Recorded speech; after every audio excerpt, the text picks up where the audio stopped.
Happy Monday. Welcome to Power Talk. I'm your host, Jean Adrienne, and it is my pleasure to be with you today and to talk to you about an upcoming event that I'm going to be taking part in. It's called Reignite Your Light. And it's going to be in Fort Lauderdale. It will be June 22nd and 23rd at the Westin on the Beach in Fort Lauderdale. And this is something I've been waiting for years.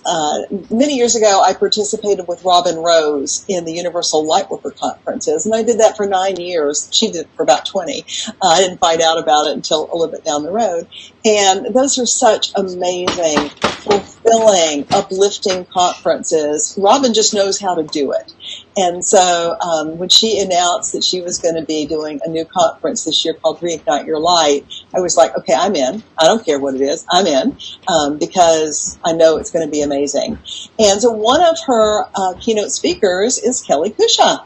And Kellie is our guest tonight, and she's going to talk to us about all things Kellie, as well as how she views the conference. So Kellie, introduce yourself to the viewers and let us know a little bit about you.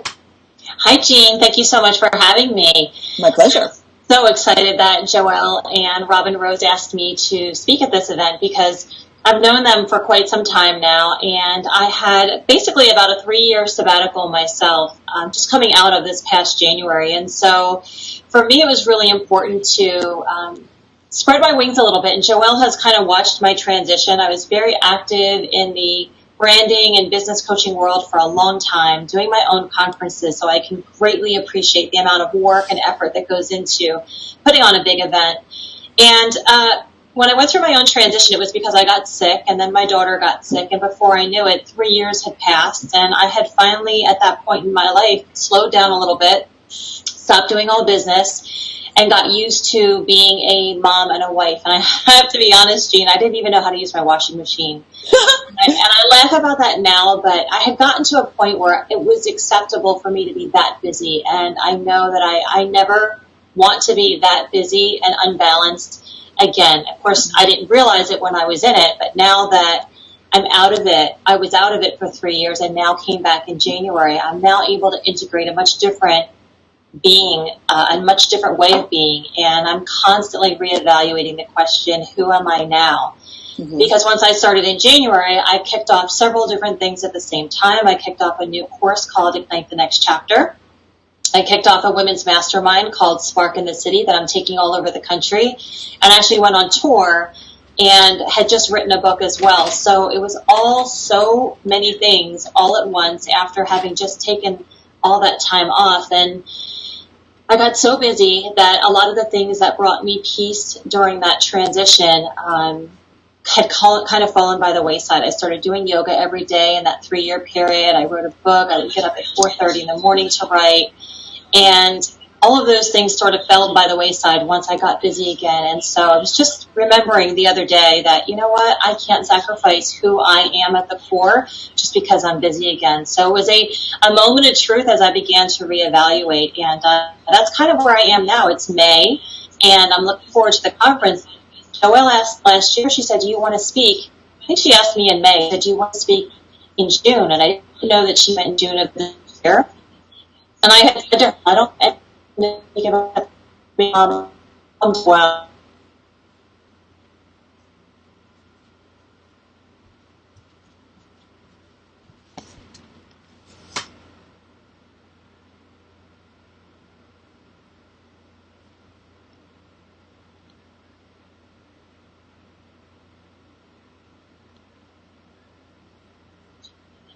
Again. And that was a little hard for me because I had spent so much of my life doing that, and it was something that I loved. And when I went through so many difficulties in that 3-year period, spending a lot of time in the hospital with my daughter, I didn't know how to do it all again. So I'm very passionate now about reinvention and what it takes for a woman to begin again after she's had some transition, because it can be difficult. Yeah, so why would a woman want to reinvent herself? You know, sometimes I think that, we don't have a choice. Life hands us life, right? And so I didn't expect to get sick one day when I went to the dentist and had a silver filling taken out. I didn't expect my daughter to get sick right after that. I didn't realize I would go from a very busy business person to pretty much being a nurse for her. And so when all that was said and done and a couple of years had passed, I realized, so much had changed in the coaching world, in the event world, in the business world, in social media. And I thought, how will I ever fit in again? And I was the girl that taught everyone how to stand out. So, you can imagine how perplexed I was with, how am I going to stand out now when I don't even have the skills relevant to fit into today's society and business world? But nothing could be further from the truth, because I think I just really, honestly, scared myself a lot with, this is what everybody else is doing. And I think a lot of us go through that. But one of the key things I kept asking myself was, if it's this difficult for me to figure out how to begin again, and let me explain to you, I spent 20 years in branding. I found myself Googling, in 2018, do you start with a personal brand or a business brand? And that was my most common question that people used to ask me. Mm-hmm. And I didn't even know how to answer it. So I thought, if it's this complex for someone like me who's resourceful to start again, then I'm going to change career paths, and I'm going to go into the business of helping women ignite their next chapter, because there always is a next chapter. And one thing I learned in branding, especially with women, we look to rebrand every few years, maybe every 2 years, because we're always evolving. And even the colors that originally were part of my website last year have evolved to this year in a different color scheme. Whereas 15 years prior, everything was pink. My entire life was pink. And so I've come out of that a lot as I went through my transition, and actually found my biological family in that same time period, which was very interesting. I'll share on the stage when I'm there in June. But so much had happened so quickly, I didn't even know who I was anymore. And after having come back from meeting my biological family, after getting my daughter to a place of healing and wholeness, and deciding, okay, I'm going to begin again, I didn't know the first step, Jean. I didn't know what the first step should be. And I remember so many of my girlfriends would say to me, you're thinking all the way out here. You've got to start thinking of what's just one thing you can do today. And honestly, I couldn't figure out that one thing. All I knew was that there was probably going to be 20 different subcontractors I would have to hire. And I thought, it can't be this difficult for someone just starting out. So I launched Spark in the City as a way of women getting access to all the resources and coaching and everything they needed under one umbrella, where they could mastermind about their business and what they needed and be resourceful that way, instead of hiring 15 different people to get the results that they were looking for. So that's kind of how that began. And because my passion was so strong in the area of reinvention for helping other people cross that river, I decided that was going to become my new niche. And that's what I've been doing. I just graduated 35 people from my Ignite the Next Chapter course, and it was an exhilarating journey of watching what unfolded in me as I helped them unfold their next chapter. So that's a little bit about where I've been. I love that story, Kellie, because it harkens me back to something that happened to me in 2004, I guess, or 3. Yeah, something like that, way back. I had a meltdown in a grocery store parking lot. I literally couldn't get out of my car because I couldn't stop crying, and I didn't know what it was. And when I finally drilled down deep enough, I figured out that I didn't know who I was anymore. Yes. And it was scaring the living hell out of me. Yes. And so they were tears of fear. Yes. And I was afraid to get out of my car, and I realized at that point, and it was a pivotal moment for me, that if that was happening to me, then I wonder how many other women are facing this same situation. And that's why I wrote my second book. It was called Reframe Your World. And it was about trying to, figure out, okay, who am I really, inside that frame? And how do I get out of that frame and into my truth? Yes. And so, I really relate to what you're saying. And it's wonderful that we have resources like you, that we don't have to do this by ourselves.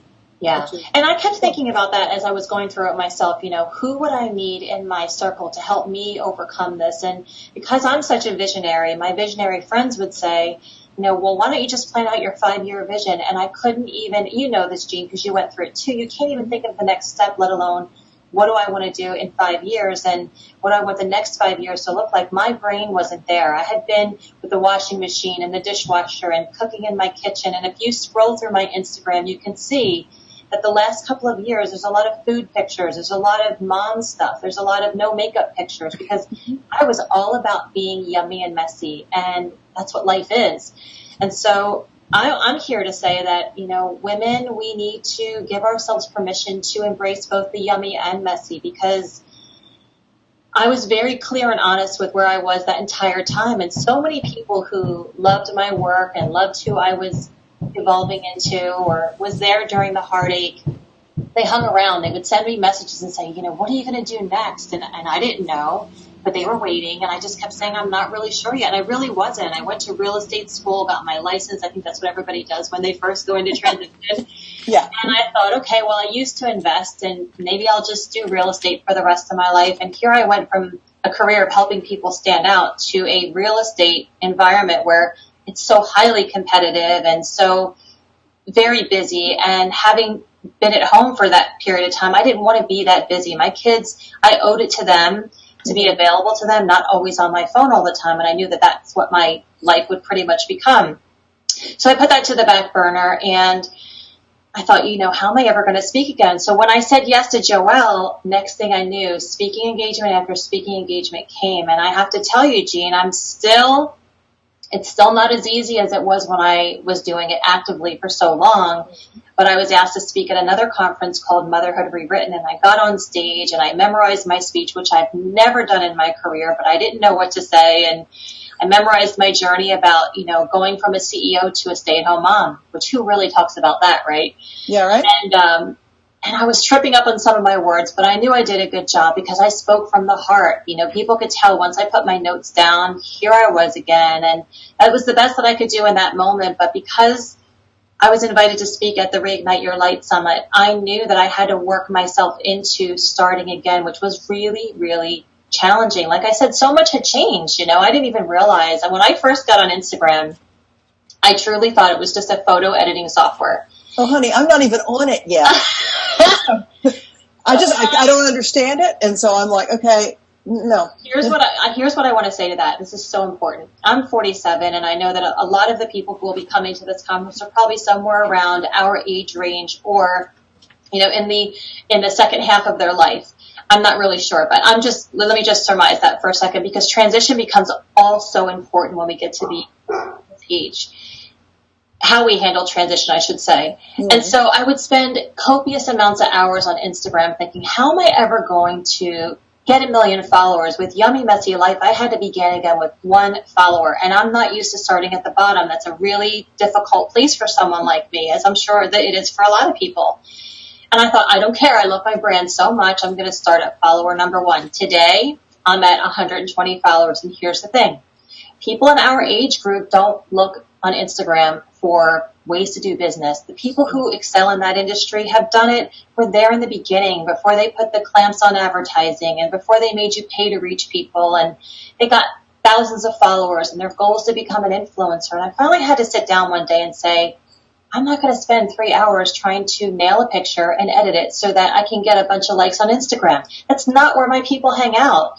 Serious transitioners are not hanging out on Instagram. And if they are, guess what? They're getting frustrated because they're trying to compare themselves to everyone else. And I knew I couldn't do that because it was really causing such a deep struggle in me. How do I edit my pictures like they do? How do I get a photographer? And, I grew up working from the age of 12. I learned how to work really hard as a kid. And I have to say that, the idea of having to just nail a good picture just to become an influencer.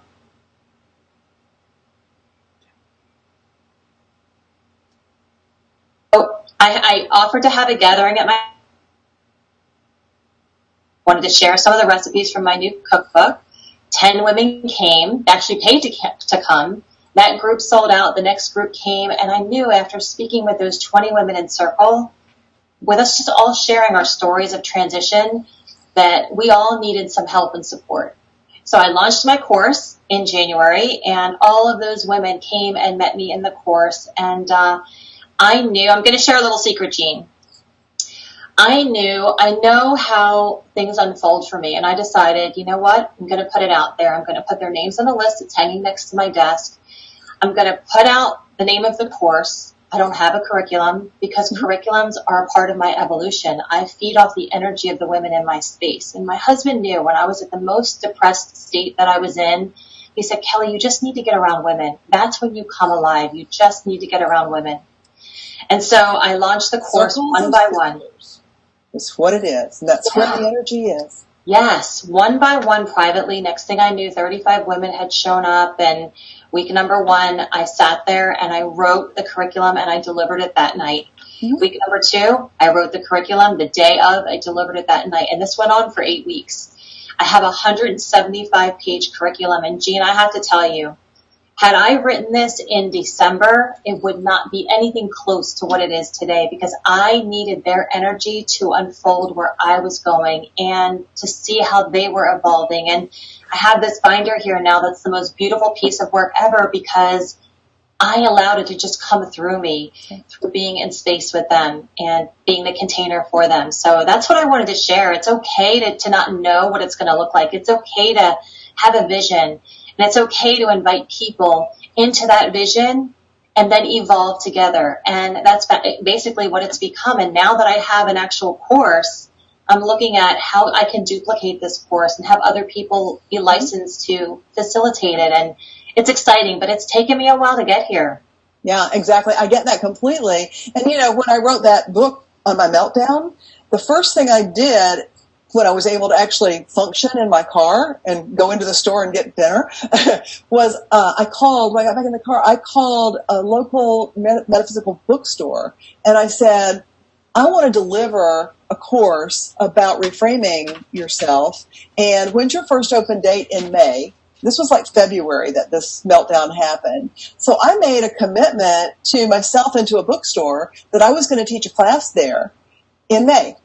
And then I just started, I had no class to teach. Yes, that's how. But I started journaling my experience on a day-to-day basis of how I was beginning to get my act together and figure out my truth and who I was. Yes. And by the time that date that I'd committed to came, I had 15 women that were eager to hear that. So it's the same sort of story. Oh, I love it. We are soul sisters. I always say the map appears when the car's in motion. I knew I had 2 ingredients that I needed. I needed women. I desired women, which I have a lot of women friends, but I desired women.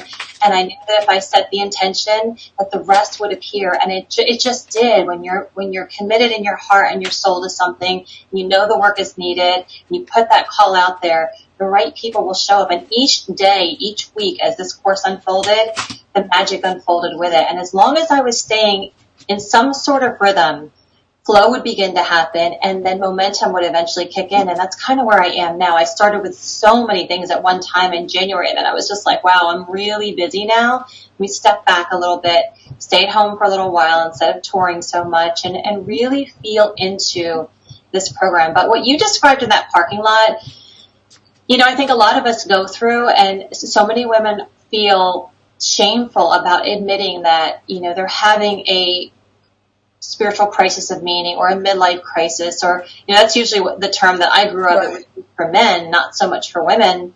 In the olden days, they would have called it a nervous breakdown. Yes, and it's so funny that you say that because I even Googled that too. I heard my mom talk a lot about it when I was growing up, but I never really knew what that meant, and I didn't know if I was going through that, although I more identified it with sort of like a dark night of the soul. Yeah. But I look back and I was able to have such empathy for my mom because my mom got divorced when I was 14 from my dad, and I just watched her struggle and be depressed, and she didn't have nearly the amount of tools that I have available to me today or that I provide my kids.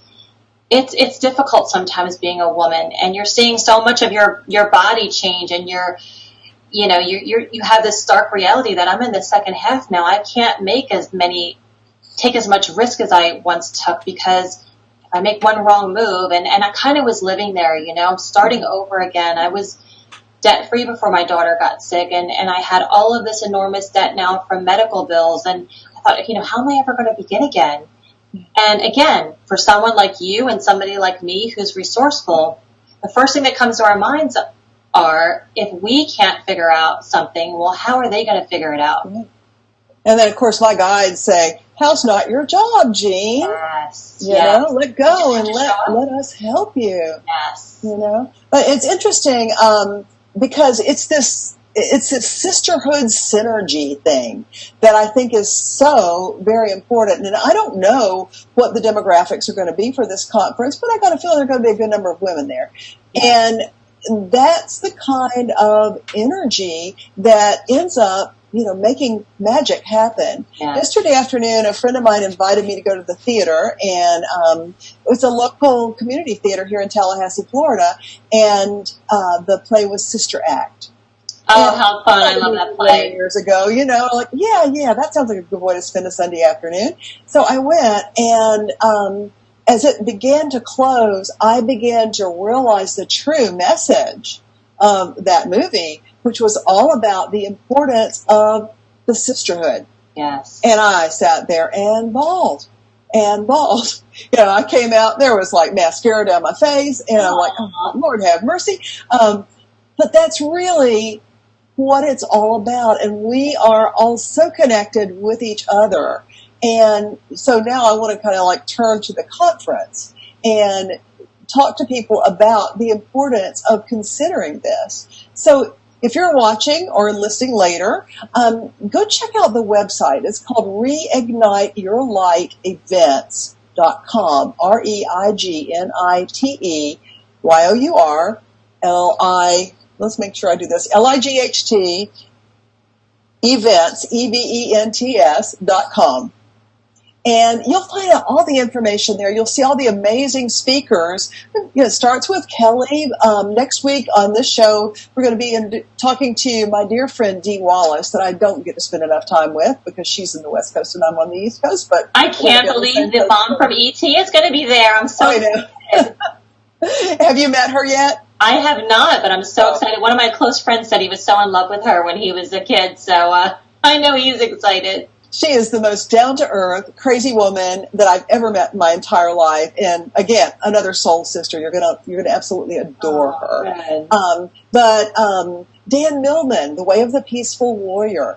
It goes on and on. The list is huge, and the way Robin and Joelle do conferences means that you won't have to miss anything. There'll be enough free time that you'll be able to integrate and unwind, but you can only absorb as much as your butt can stand in a chair, right? And so there'll be plenty of time to get up and move. It's all about dancing and music and having fun. And I want each of you who's watching this today to go sign up because I want to see you in person. Yeah, it's going to be so amazing. And I just give you a little heads up on the music and the fun parts. My husband is actually doing the audio visual for the event. Cool. Him and I very carefully choreograph everything that we do. Joelle's been a friend of ours for a long time. In fact, she's actually helped him a few times. So we're very committed to making sure that the fun aspects to the event and the music parts are really, really phenomenal. Wonderful, wonderful. Yeah, so it's going to be a blast, but it's going to be a growth blast. So, it's a way to just rocket and ratchet yourself up to a higher level of consciousness, a better space organically without having to work at it. And, just following what has succeeded for people like Kellie, people like me, you don't have to reinvent the wheel. No. All the information is there. It's community that brought me alive again. Sisterhood, community, accountability, being in the same room. I've never been a big proponent of going to events myself because I am such an introvert, but I decided I'm going to go to an event the other day, and I went and it was actually a conscious co-op event. I had such a great time, and I realized in that moment I need to get out more. So I've been telling all my girlfriends and friends that we need to come to this together because nothing helps to bring a person alive than being around other like-minded people who can lift them up, who think and believe the way that they do, who can help propel them forward and are committed to their growth and success like I know that all of us are going into this event. So I'm just so super excited. I'm super excited to meet you also. Oh, yeah, I can't wait. I can't wait. So, again, this conference is going to be June 22nd, 23rd, Fort Lauderdale, Weston on the Beach. And it's Reignite Your Life events.com, where you can find out more about it and register.